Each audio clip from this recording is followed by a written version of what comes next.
We're gonna do a song that you never heard before.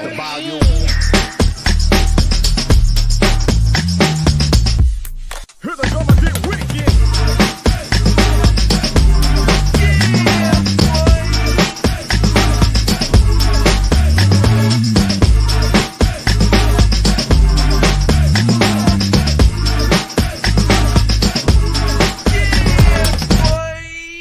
Here we go again. Ace Kennedy, my rude dog brother from another mother. Hey, Let's get straight to the intro, bro. We got a lot of stuff to talk about. Let's get straight to the intro, bro.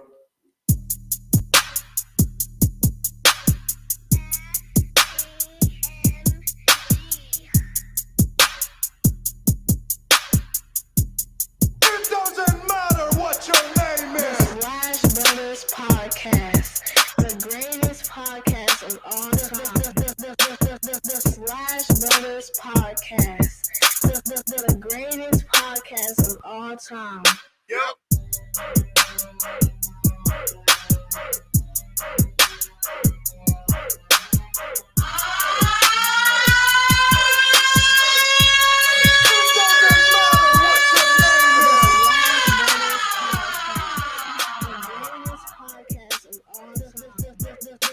The Slash Brothers Podcast, the greatest podcast of all time. Hey, listen, if you haven't already, be sure to like and subscribe to the Slash Brothers YouTube and Facebook pages. We are live on both platforms at the same time. You click on the notification, you click on the bell, you get the heads up whenever your boys and is doing their thing, or you could just chime in later, look at the comments. Let us know. Ace Kennedy, have you all the way recovered from the weekend, bro?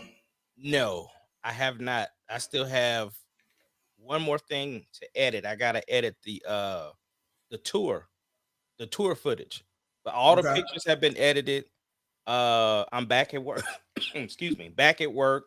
So I'm not all the way recovered. I think I'm still holding on to it as much as I possibly can. Yeah.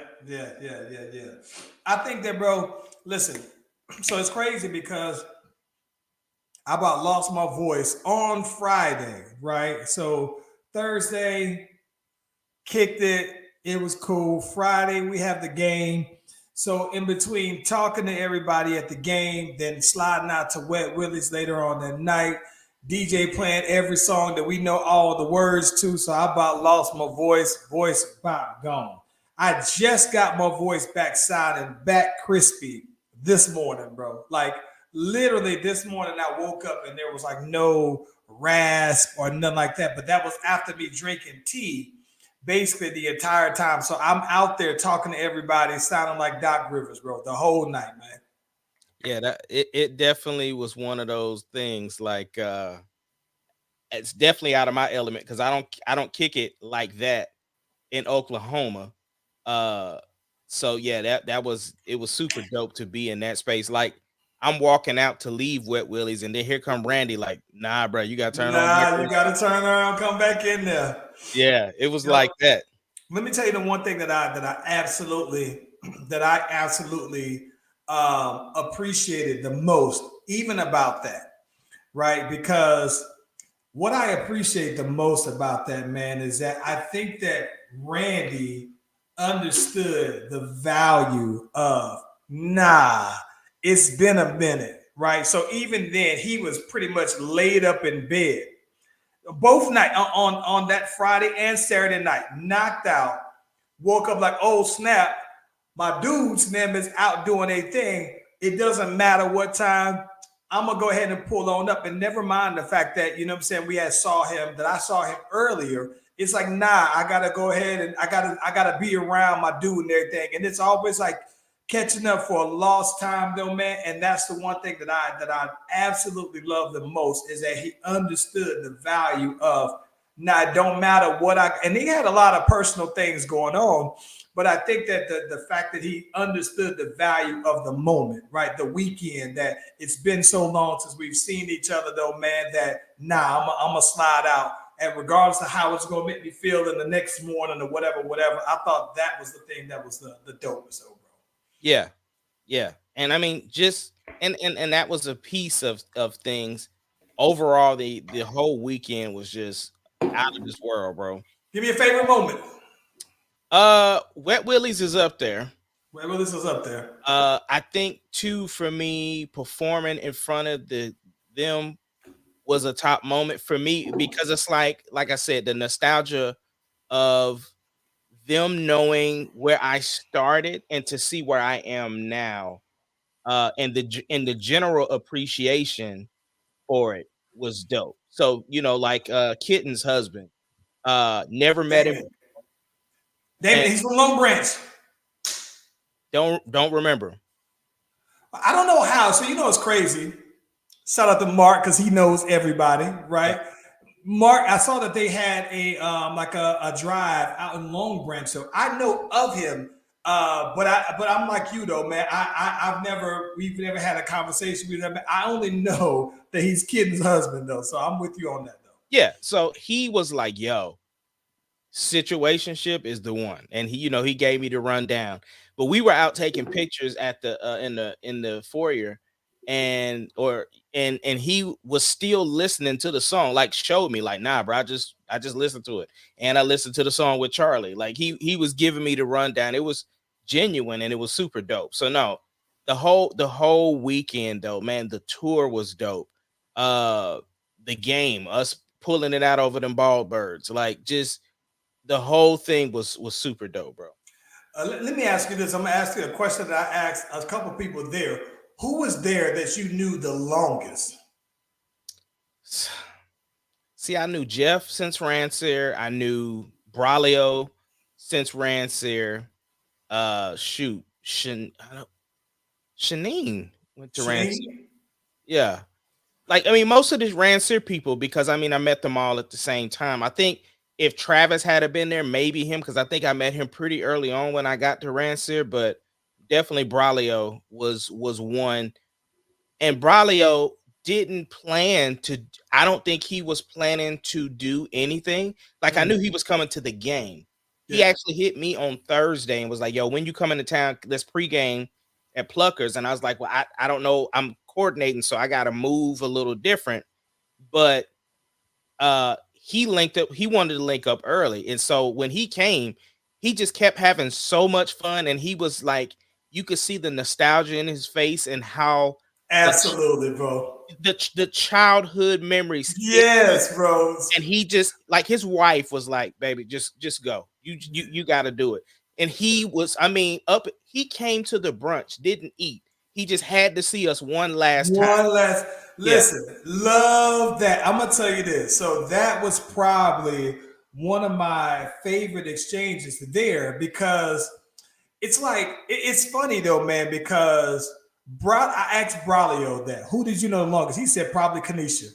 He said he probably knew Kanisha since like second grade. But then everybody also go way back with Braulio. Like he's a true Khalid veteran.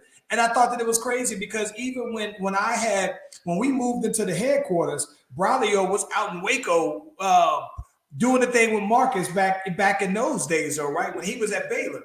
And I think that the one thing that was real cool, we always talk about, reliving and childhood memories and everything, and we still bring it up that time that he scored 26 points in ninth grade. He was like, I don't know if I scored more than 5 points in the game after that, but he dropped 26, and I still remember it to the day, and he did. And I would tell you that it's one of those things where that by itself was worth it. When you talk about not necessarily reliving childhood memories, but when you go back down memory lane and people value it, like when people covet those kind of memories, because it's like you don't get them back, but it's like those times. I'm always looking on TikTok, right? And I saw some people who did some videos of 1998 high school. And you saw people in the comment, young folks like, dog, apparently I was born in the wrong year because 98 looked lit. And it was the funny thing about it is that you see a couple girls there recorded probably for their media class or whatever, journalism. They got the big camcorders and everything like that. No cell phones in sight, though, bro. Baggy clothes on everybody, though, man. And it's funny, though, man, because it's like going through, especially when we did the tour, right? It very much felt nostalgic, though, man. And I'm gonna be honest with you, man. It really did make me appreciate our childhood because it truly, when I look back at it, truly, all of those relationships and the conversations that you've had and the friendships shaped everything who I am, though, man. I can attribute to growing up in Killeen, though, bros. It was dope. I love, but the boy Braulio, yeah, definitely, yeah, Braulio, Randy, Kanisha, those are the one, and Nikki Sanchez, Nikki Moeller. Dominica is who those were like ninth grade, where I'm like, yo, we was kicking it real hard in ninth grade, though. So looking fast forward ahead, it was dope, man. Yeah, definitely. It's funny because I went to the 20 year and I was experiencing all of this, and I'm trying to include you as much as possible. And you was just like, bro, I can't miss the next one. Can't miss it. And you pulled Ken in, and like I said, the high from the reunion, bro, is I can't describe it. Like, our class is something special, bro. It is. Because you figure we graduated what, 605 605 people that graduated, and throughout the weekend we probably saw at least 200 people. Yeah. Because there were some people that didn't come to any events. They might have just came through to the brunch just to say what's up. They came through at the end of the all black. So basically 2 out of every 6 people who you graduated with came that you saw. That's dope, bro. Yeah, that's dope. I think that and I'll tell you, so this is one thing that I think that I think is pretty cool too, man. I think that it's funny to me, though, man, that like for us, especially with the podcast, I was really tripped out the fact of how many people stay at least connected in the podcast, right? It was like, yo, some people was like, yeah, I don't always necessarily get to watch it when y'all are live because I might be doing something else, but I go through and I catch the playback and everything like that. So I thought that was pretty fire, though, man, that people's like, nah, respect. Like, I think that I at least like that people, you know what I'm saying, respect what we're doing. I'd like to think that people see a lot of them in us, right? And so I think that, yeah, man, I think that it was, I felt proud, like I was like proudly representing that 98, though, bro. It was real dope, man.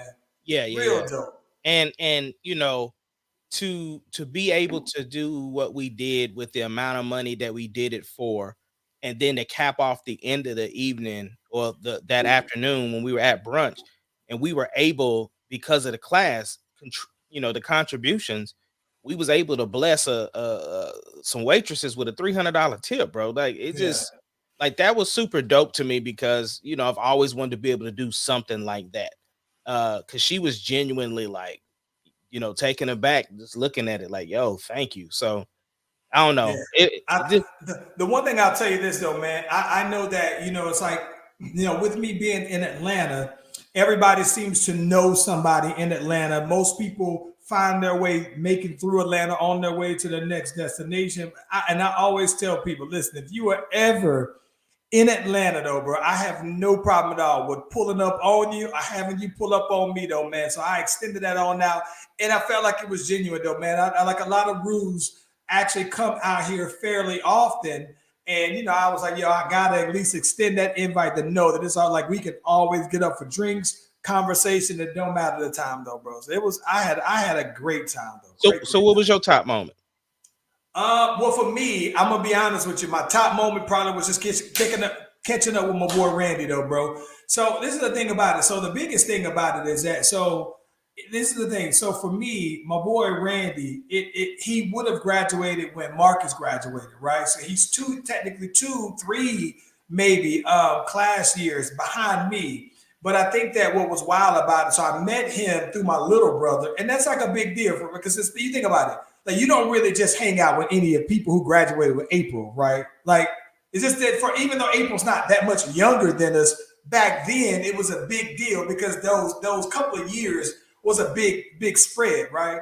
And so I think that so I met him through that, and I think that one of the big things is that where I think where me and Randy got like brothers though, bro, was it's like one of those coming of age periods in my life, right? So in my low key timeline, right, where me and Randy got real tight, inseparable, like brothers, was probably like right one of those times where I was just starting college, had my own crib, we was doing our own thing, and it was just it was young, wild and free, and looking out for just all the crew. And that's when I really felt like a lot of those lifelong friendships, even though I had them in high school, those days were some of those. So some of the people, like the Jennifers, right? My girl Vanessa, it's like if that period was short lived because I moved to Atlanta. But I mean, just the impact that it had. So definitely, I would say, just out of the weekend, was linking up with Randy. Second to that, I mean, not that my mom is second. I just saw my mama, so it's always great meeting her. But in terms of the reunion, I'm gonna say it's a toss up between the football game and the All Black party.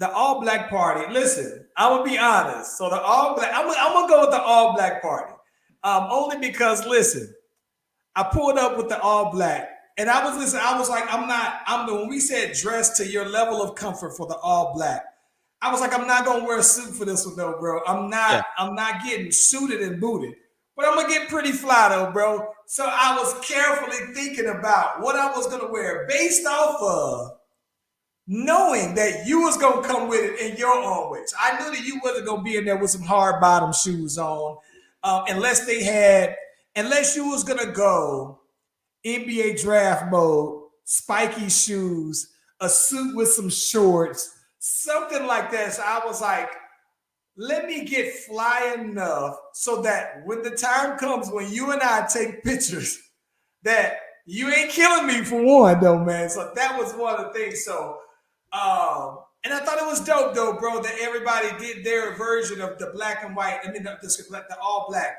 I thought I was loving it. Too. Like I said, I had some help from the missus. Let me tell you what I had to. I told her anytime I talk about this, I was going to give her the credit, right?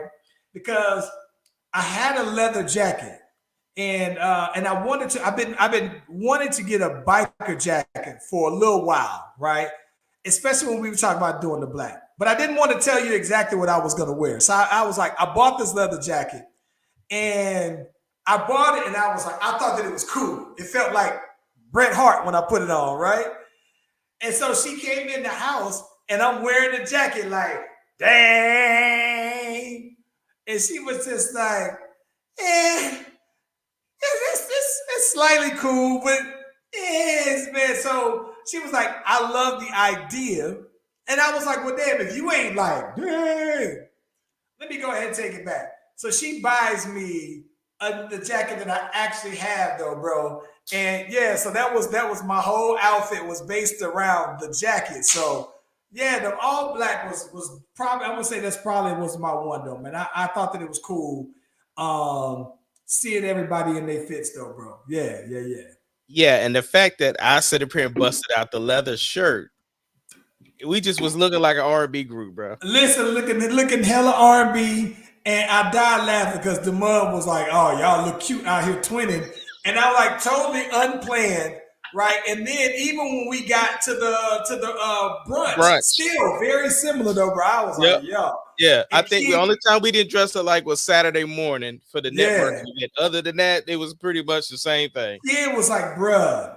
Kid was like, that don't make no sense that y'all boys was telepathic in some way where you know. Yeah, bro. But nah, it was crazy though, bro. Yeah. Well, man, we got a lot of big topics that have been popping up on social media all throughout. Let's jump into this DJ Envy and Caesar thing. Pretty much, DJ Envy has different ventures. He, you know what I'm saying, he does real estate, he has his car shows, he has other, ventures or whatever. But he kind of came into some fire because his business partner Caesar is caught up in this where he owes people money. People gave him anywhere from $150,000 up until like $2 million, and he was supposed to flip the money somehow through real estate, and then they would get their return back and profit. And something happened, and people weren't getting their money back. DJ Envy even said that one of the ventures he has with Caesar that did not pan out as well. Okay, so I don't know. I'm not talking about this from a legal standpoint because I don't know the ins and outs of what the contract states or what this, that, and the other. Just basically what's floating around in the news. But I bring that up because I think the biggest thing that people are having an issue with is because they're saying, look, Caesar and Envy are boys. And so if Caesar was ripping people off, DJ Envy should have known about it. And so they are trying to attach him to it because they're saying, look, DJ Envy is the celebrity, right? We didn't know who Caesar was until DJ Envy brings this up. So if that's the case, he should be attached to it. And so that's kind of where he's at. And up until probably about a week ago, Envy hasn't said anything about it until finally he was just like, look, I know my lawyers is telling me not to say nothing, but I got to say something. So where do you stand in all of this? Do you think he's attached, or is that just the likeness and views of this particular person is that of their own, and that's what it is? Okay, so I can see this several ways, right? If you're DJ Envy, I can see why you would want to clear your name, right? But listen, but where someone would want to attach Envy would be similarly to us. Me and you, we're business partners, and if you have something separately going on that isn't necessarily involved with me, or even if it's something that I'm involved with you, but just in a different aspect, right? Then I can totally see why somebody say, nah, it's the Slash Brothers. It ain't just Ace. I'm gonna put Charlie on there too if I'm doing a lawsuit. So I get that perspective, right? I think that it's so I think that it's I don't know if I think that they're just like investment partners, right? They are, because I was gonna say I think the difference is people know us to be best friends versus DJ Envy. So someone would think if you out here scamming people, then I would know about it. So because that's the case, though, they would think that I would have some level of accountability in it also. So I mean, I can get if that's the perception, right? Especially in the industry, everybody wants to call everybody their brothers, right? So I can see why someone would make that assumption. But with that said, though, man, I don't think that necessarily. I see what Envy is saying. He's basically saying, listen, let me just clear my name. I know I got my lawyers telling me I shouldn't do this, but let me just go ahead and let y'all know that that's him. And I wouldn't feel any kind of way if I was out here scamming folks on something and you said, listen, I'm Ace Kennedy from the Slash Brothers podcast and from Family Ties Music Group, but those ventures and those things are a Charlie thing and that has nothing to do with me. And I would respectfully understand if you said that, right? So I understand both parts. I think that, to be honest, this is one of those scenarios where we say, well, both things can be true, but it's like the actual facts are what Envy is saying. It's a fact, though. But perception versus facts. Though. Right. But this could potentially affect his dealings with the Breakfast Club, right? Because the Breakfast Club has already went and scrubbed any interview that they had with Caesar. Like they have detached themselves from that. So a lot of people are thinking if this heats up anymore, that the Breakfast Club is going to basically ask Envy to step down. So I don't think so. I don't listen.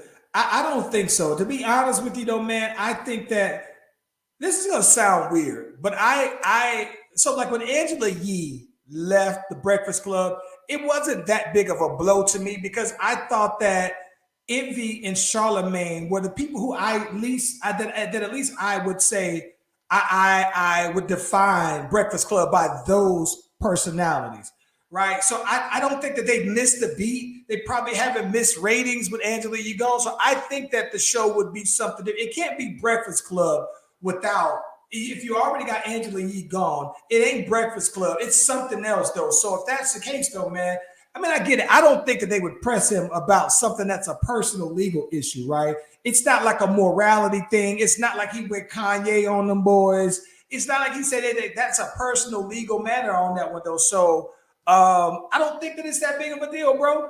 To be quite honest with you, I don't. I mean, I don't think it's a big deal ish, meaning that at the end of the day, as long as it comes out in court that he had nothing to do with it, facts. then cool. But the problem is it's the court of public opinion where he's taking the hit.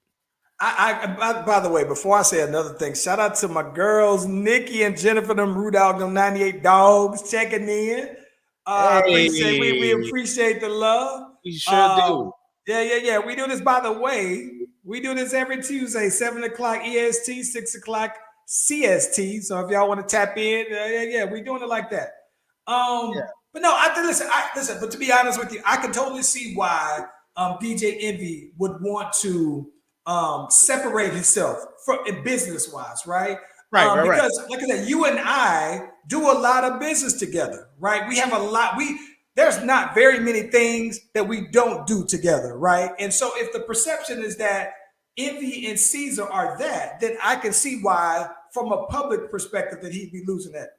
But I think where they would take the hit, though, right, is if the Breakfast Club, if investors or the your sponsors ended up dwindling off because of this, that's where it can get tricky. I can see that, but I think, listen, I'm gonna be honest with you.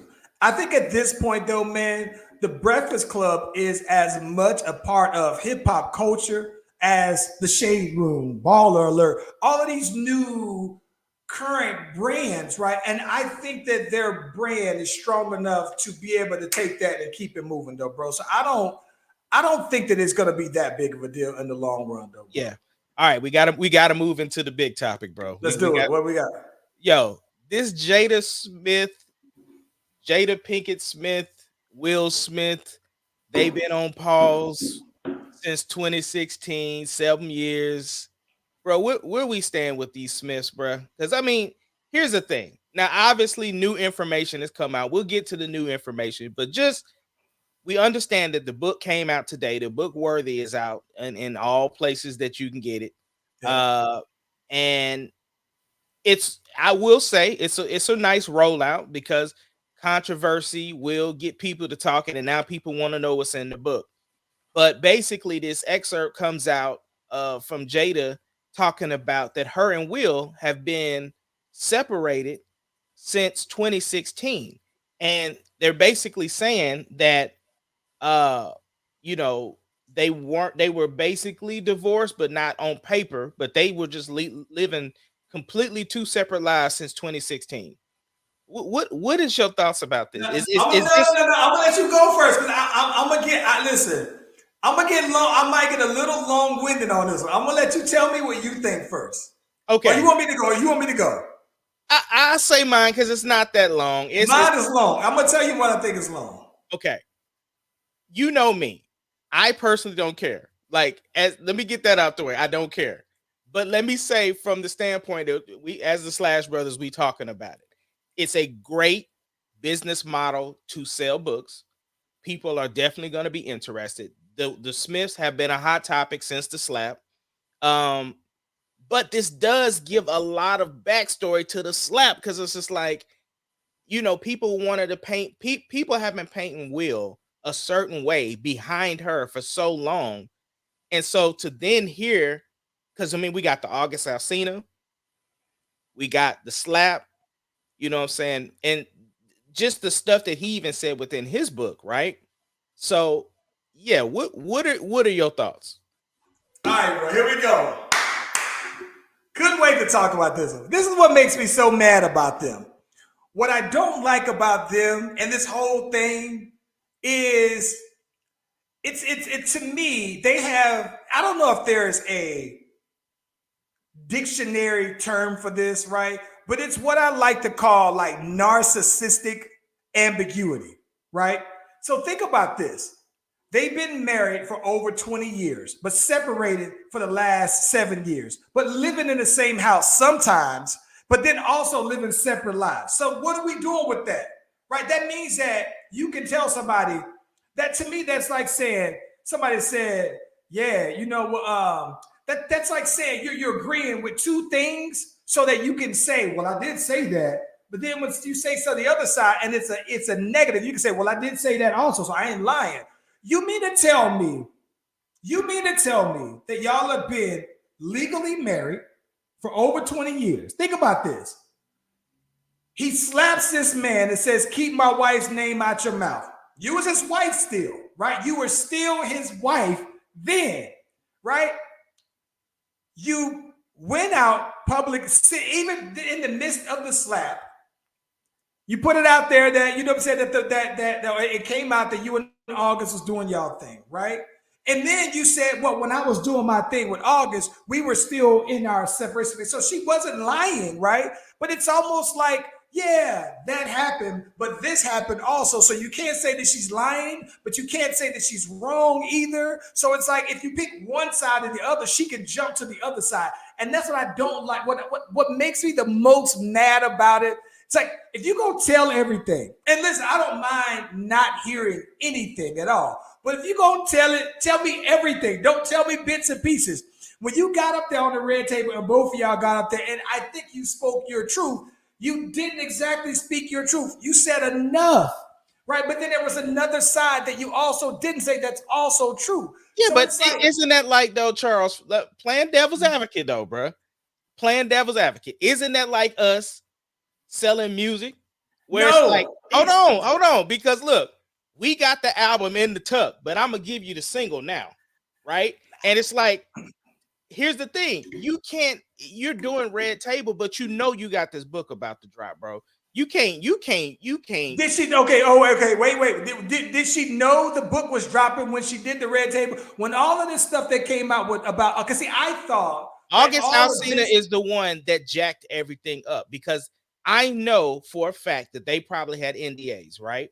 So the thing is when this news is dropping, they gotta address something. They can't just let August drop his songs. True. So again, but was she gonna have a book? Was she this? Yes. Will's book came out first. Will's book came out first. This is part of their rollout. Will's book, because like I said, there's new information since we heard that interview. There's new information about them. Listen, this is the thing. I think the part that, and listen, okay, so let's just talk about what was put out there.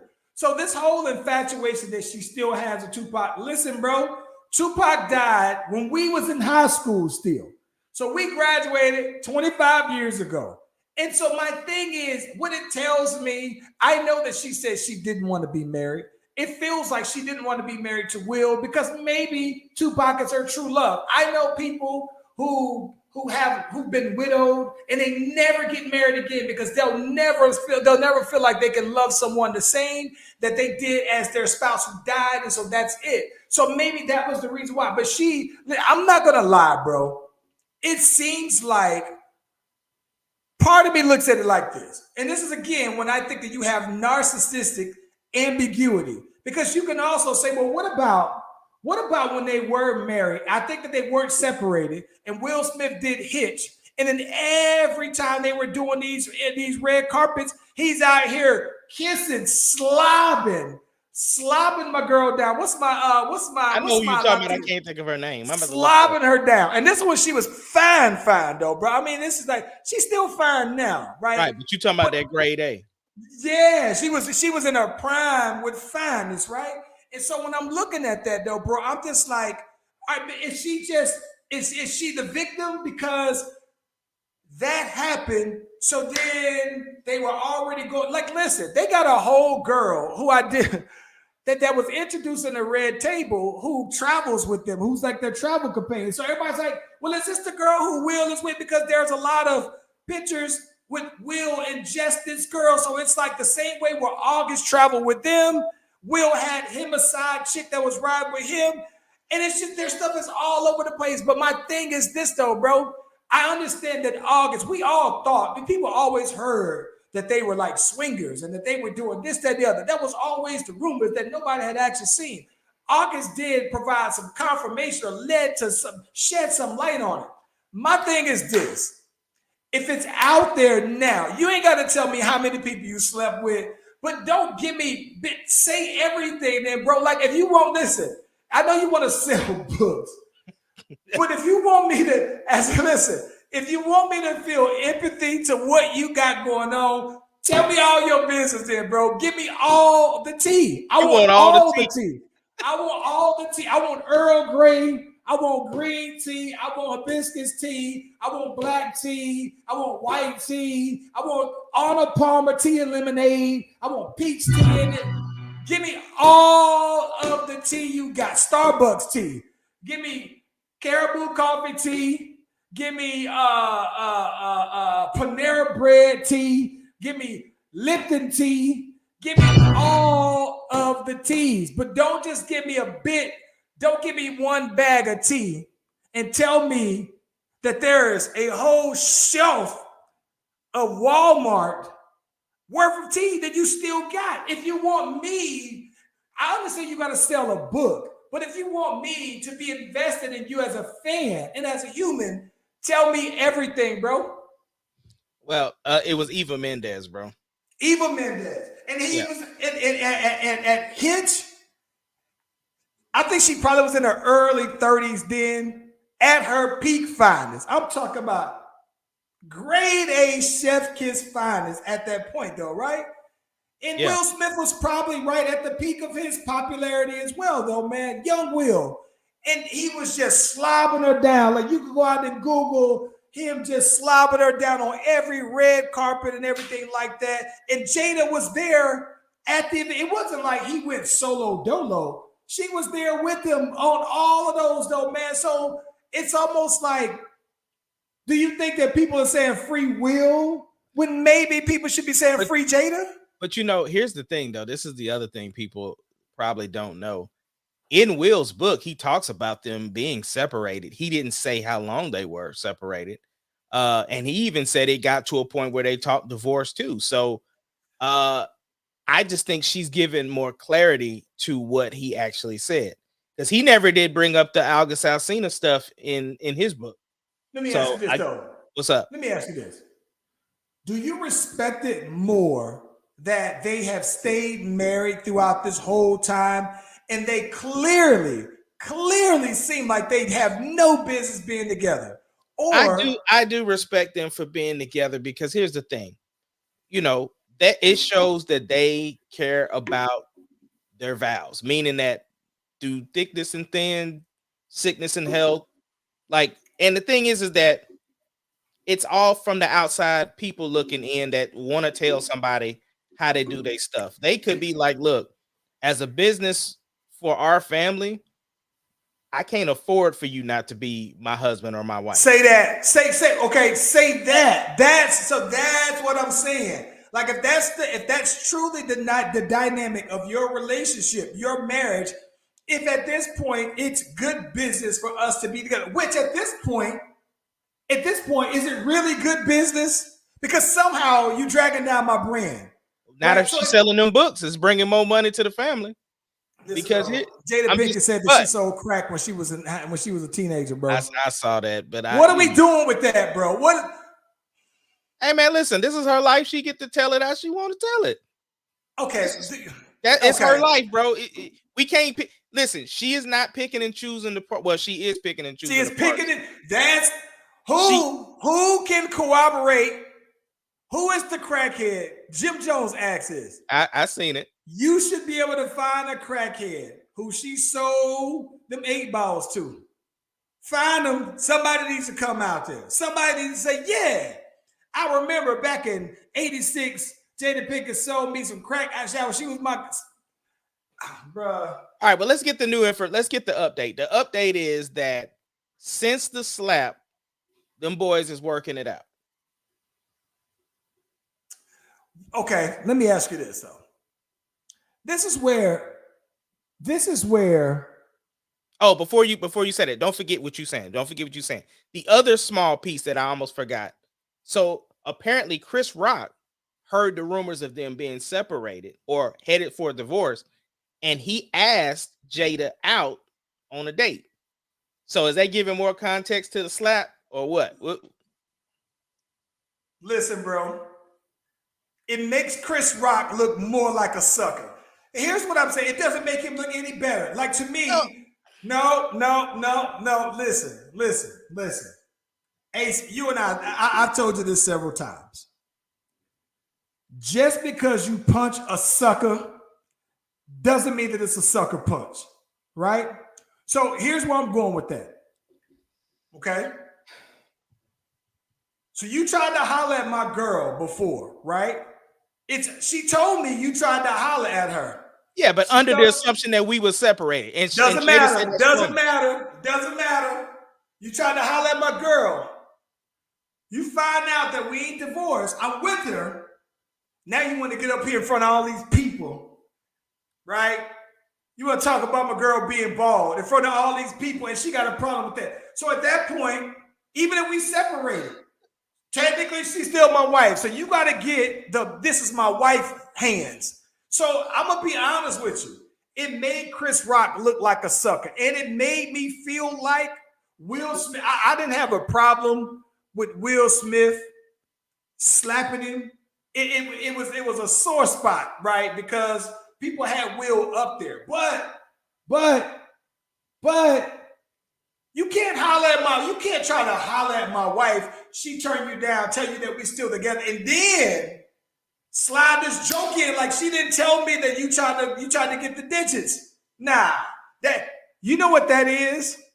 That's when you don't know that it's on site, but it's always on site with me. And if I see you and whether or not you know, it's on site. So he just kept that one for 5 years, probably. During that, they were separated, 7 years? Yeah. Come on, bro. Come on, man. All right, Come well, on, look, bro. man, I wish her the best on her book sales, and I wish them the best on their relationship. All she wants. Listen, clearly though, bro, she will never get over Pac, though, bro. I mean, she said, listen, wait a minute, bro. Wait a minute. Before we get off of this, bro, she said Tupac proposed to her when he was locked up in Rikers. Right? Tupac was already, but listen, bro. Tupac was engaged to some chick probably while he was in Rikers, and when he got out, I think Tupac was already engaged. Half of that is in the movie, right? So, dog, that's what I'm saying, though, bro. Like, I listen. It's still her story to tell, bro. I don't want her to just shut up. I don't want to just say, like Lil Wayne said, throw them both in the trash. Don't throw them in the trash. But listen, don't try to hand feed me eat. If you go put I want the whole buffet and let me pick. You can put all the facts out there and give me the buffet. The buffet is in the book, bro. Give me the Golden Corral, bro. Hey, go get the book. The book is going to tell me the pieces, right? I don't want the pieces. So it's the rollout, bro. Hey, listen, man. We got other stuff we got to get into. We got another big topic, bro. We got another big topic. The Drake, man. What we doing about the Drake album, bro? Listen, man. Let me get your thoughts on it first, because I got mine. Ace Kennedy, listen. I'm going to keep it 1,000 with you. This album is a microcosm of why it's hard. It's hard for me with all the accolades that Drake has gotten over the years. Why it's hard for me to put him in a top 5 list. Barely top 10. He's in the top 10 off of accolades, right? When I listen to this album, bro, it sounds younger. I'm not even mad at that. I'm not mad that he is keeping up with the times, right? But I think that I just always thought, bro, that Drake was better than that people have to keep up with him, because Drake to me was the pulse. Drake was the one that to me, I thought, rap-wise, sets the barometer on what's hot. And when I'm listening to it, though, bro, it sounds, not that it's just a young sounding album. He's rapping like a young rapper. He's talking about the same things. Like he is completely ripping off There's a song, 2 songs where he is rapping just like Nardo Wick, bro. Young Nardo Wick. I just started listening to him this year. So I know it's fresh, right? And the part that gets me is that I get that you want, listen, as a rapper, I understand that you want to stay current sounding, bro. At the same time, though, bro, I'm not impressed. Overall, I'm not impressed with the effort, not impressed with I listened to it. I listened to the album 2 times. The first time just because I thought that it was trash. And the second time just to make sure. Now he has some liners because he can rap. He did exactly what all the young rappers do, except that he threw a couple little cool little lines in it. But I just thought, nah, it was mid. It was hella mid, bro. Very mid. See, and if you tell me this is what I'm gonna say. Your take that you just had, you is part of the problem. You part of the problem. Because this Drake is the same Drake we've been getting. It ain't like this, bro. What is y'all's fascination with wanting Drake to change, right? It's working for him. Like, he's got these accolades because of the stuff that he's doing. Like, it's working. This is Loverboy, whatever the last album was called, the Loverboy, the Certified Loverboy. Same thing. We said the exact. You can go look at the podcast, and we saying the exact same thing that we said then. Why do we keep expecting Drake to push music forward? Here's the thing. Hold on. I'll let you get yours out. Hold on. He tried something new when he did the album that you couldn't stand. it was straight per ass. Right. Per. You ain't like it. So that's the thing. When he tried to do something different and try to push the music forward, then you don't even like that. So what I'm saying is you are part of the problem, because when he tried to do something different, you didn't like it. And then he go back to his old stuff that he's used to doing and you don't like it. Y'all can't be satisfied, bro. Listen, this is my problem. This is my problem with Drake, right? And this is gonna sound crazy, right? Drake is too good to be making music that I don't like. But That's he ain't gonna making sound the crazy music for you, though. I understand that. Even if you're listen. Here's what I'm saying. Here's what I mean by that. It took me a while to get on the J. Cole train, even though I knew that he could rap. I just never thought that he made music that I just gravitated to and locked in with. And then he finally did, right? It was later that he did. So here's what I'm saying. Drake is to me the regression of that. He made some music that I loved early on. And then now it's just a bunch of mid. And I feel like Drake has such a solid cookie cutter blueprint that he's not pushed to, this is my thing. He's not pushed to have a blueprint. He's not pushed to have a chronic. He's not pushed to have a classic album. And so I think that he has classic rapper ability and classic album ability. I just don't think that because of all the streaming success that he's gotten, the format that he has now, that like the album seems like it was a bunch of singles. It's like I listen to a bunch of newer artists and I just think, yeah, it's not for me. Here's how I know I'm not bugging. Here's how I know I'm not bugging. So Landon, I let Landon hear. I said, Landon, you hear your boy Yeet? He loves Yeet. He said, yeah, you hear the boy Yeet on the Drake album, right? He said, yeah, I love Yeet's part, but I don't even listen to Drake's part. And that's what I knew I was tripping, because my thing is that he was trying to do what the young boys did. And I just personally don't think that it even connected with them like that. It seemed very forced to me. When Landon didn't like it and you went and did some songs for a bunch of teenagers and they ain't rocking with it, now there is a somebody rocking with it. He's tied now with Michael Jackson with the most number ones. Yeah, somebody listening to it. But you and I know streaming numbers. Come on, bro. All of it is fabricated. So I'm not saying that he wouldn't have gotten it organically, but streaming numbers haven't been real in 10 years, bro. All I'm saying is this, bro. Whatever he's doing, right? He's still getting the accolades with doing the safe cookie cutter Drake way. Like it's working for him. Because it's safe. But this is my thing. Okay, here's what I'm saying. What is the dopest Drake song that you've heard in the last 5 years? I don't know, because I don't keep up with stuff like that. But I'm just saying. But if you go 5 years ahead of that, that's my point. If you go 5 years ahead of that, you got plenty to choose from. And I just think that what I think is happening, bro, is that I Slide or something. You think Tootsie Slide? You like Tootsie Slide? I don't. I like Hotline Bling. That was over 10. That was over 5 years ago. Okay. Yeah. Like I said, so this is why I think that even when we talk about Drake and being in the verses, and people say nobody can beat him in the verses. Yeah, I think some people can give him a cool run in some verses because I just think that a lot of his catalog that I think made him that was from over 5 years ago, and it's just he's put out a number of projects. I mean, he's put out those last three. And there are some people.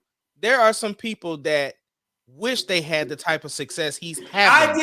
I did. Listen, I do.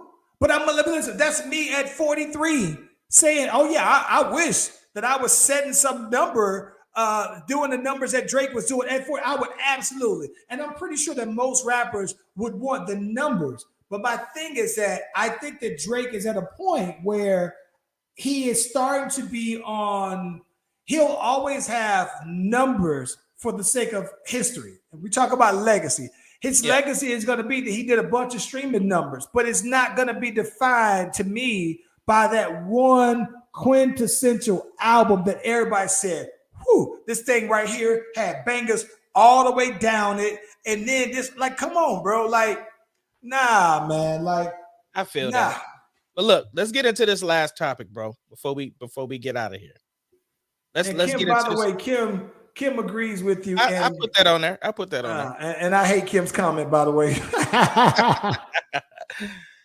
Kim was live this weekend, bro. Kim was litty this weekend, bro. Hey, let's get into this little relationship question. Okay. So this dude pulls up, goes to try to open the door for his date. This is their first date. She locks the door. So he politely kind of knocks on the door like, hey, is everything okay? Did you want me to open the door for you? Like, what's going on? Now, mind you, she's in the car like, yo, we done pulled up to Cheesecake Factory. Like, not for no first date. Cheesecake Factory? A chain restaurant? You gonna pull up to Cheesecake Factory on the first date? Nah, I ain't getting out this car. Nope. So he was like, listen, are you recording me? You know what I'm saying? She's like, yeah. He was like, well, look, do you want to have a conversation about it? Like, what's wrong? He's like, I don't mind even having a conversation in front of your live audience, whatever. Like, what seems to be the problem? And so she was like, yeah, come get in the car. We gonna have this conversation. So my question to you, bruh, we've been out the dating game for a minute, but let's just hypothetically, you take a young lady to Cheesecake Factory for the first date. You see anything wrong with that, bro? Okay, so listen, bro. My only problem with what she said is that she said you don't take somebody who looks like this. Yeah. To Cheesecake. And I was just like, respectfully, you ain't that fine. And I don't want to sit there and say she wasn't an attractive female, but you ain't that fine, right? To not eat at Cheesecake. To feel like you are too fine for cheesecake. That's one thing. For two, I almost feel attacked because I absolutely love Cheesecake Factory. I've never had anything bad at Cheesecake Factory. And to be honest with you, they probably have some of the best gumbo I've ever had at Cheesecake Factory. But I've never had anything bad at Cheesecake Factory. So yes, I have a problem with it. I haven't gone to Cheesecake Factory in quite some time because I do like to try out non-chain restaurants, right? But at the same time, I literally think I could eat at Cheesecake Factory every single day and never get tired of it. So yes, I'm out of the game. I haven't been in this new dating game where you try to do something thoughtful and somebody will quickly put you on social media blast for it. But at the same time, nah, you ain't even got to get out the car. We can take you straight back to the crib. 100%. Here's the thing. We was talking about it last pod about sending girls homes in Ubers. She wouldn't even have got the Uber. Yeah, we could get you your listen. We can either get you the Uber from here back to your crib, and it could literally be delete my number going forward. We don't never gotta speak again. Like if this is the first date, I'm cool. We ain't even got to worry about if it's gonna work out because that to me says enough. I'm good. I'm cool on that. But again, listen, bro. I was tossing back some wings at Pluckers, bro. Reds dressing all over my face.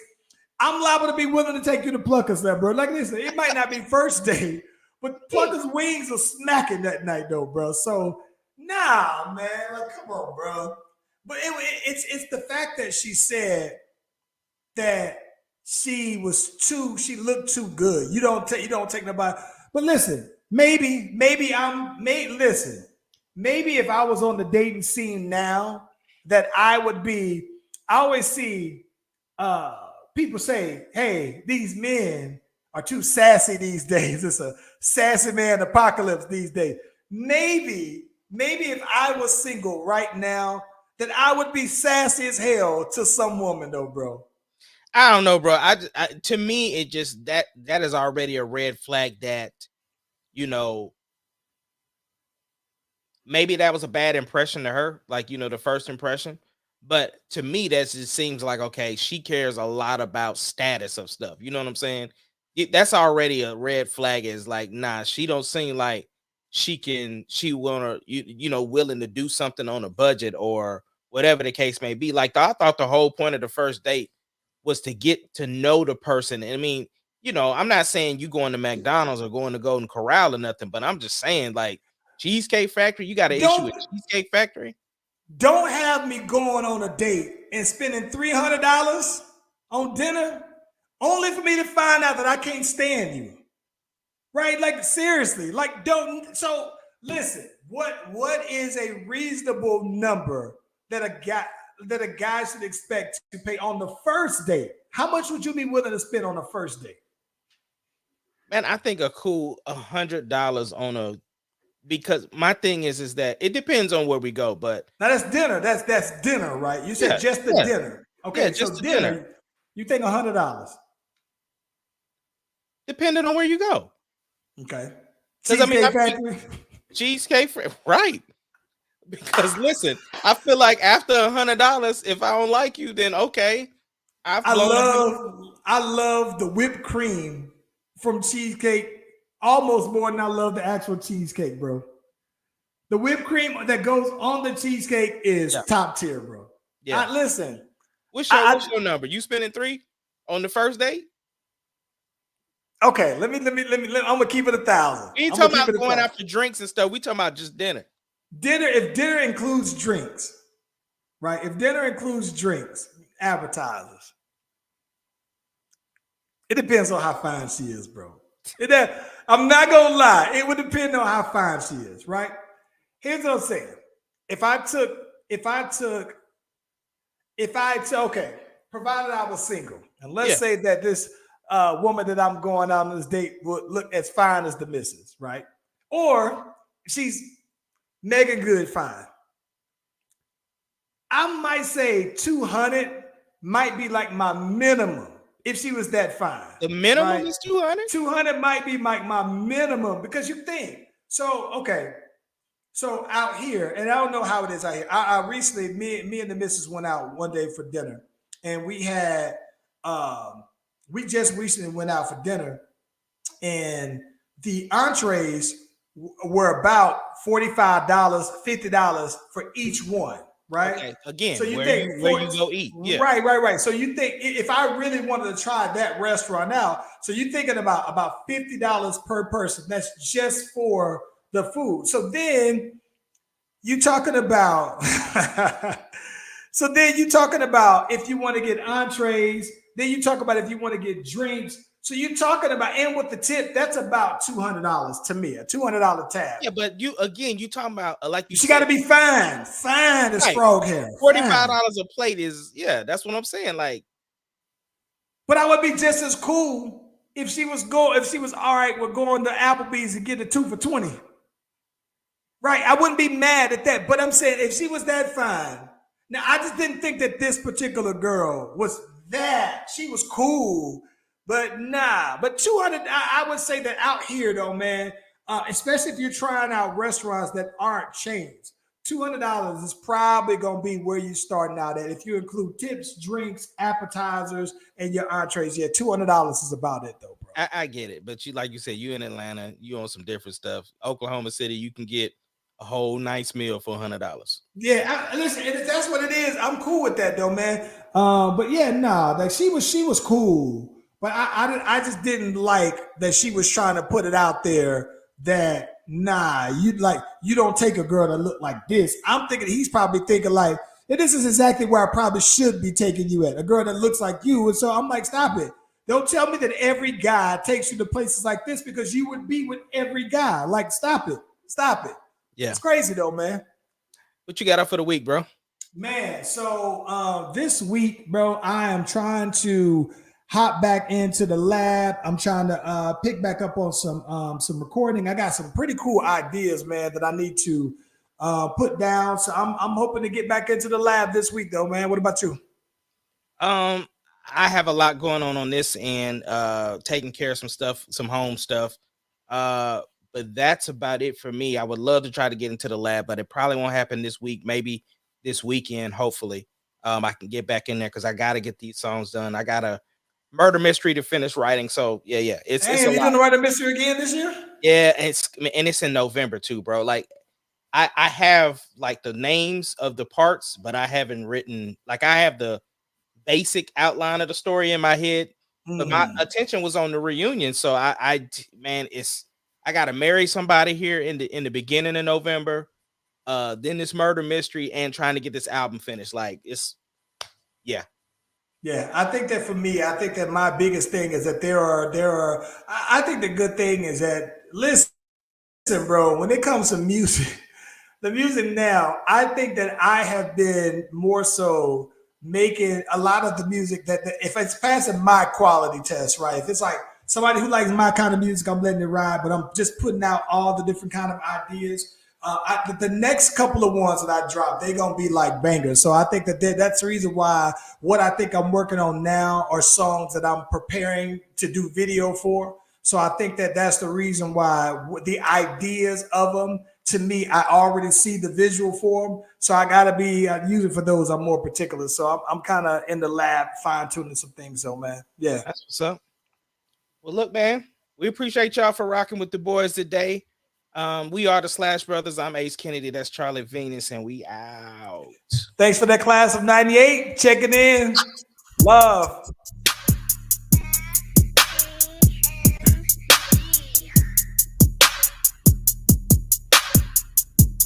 It doesn't matter what your name is. Slash Brothers Podcast, the greatest podcast of all time.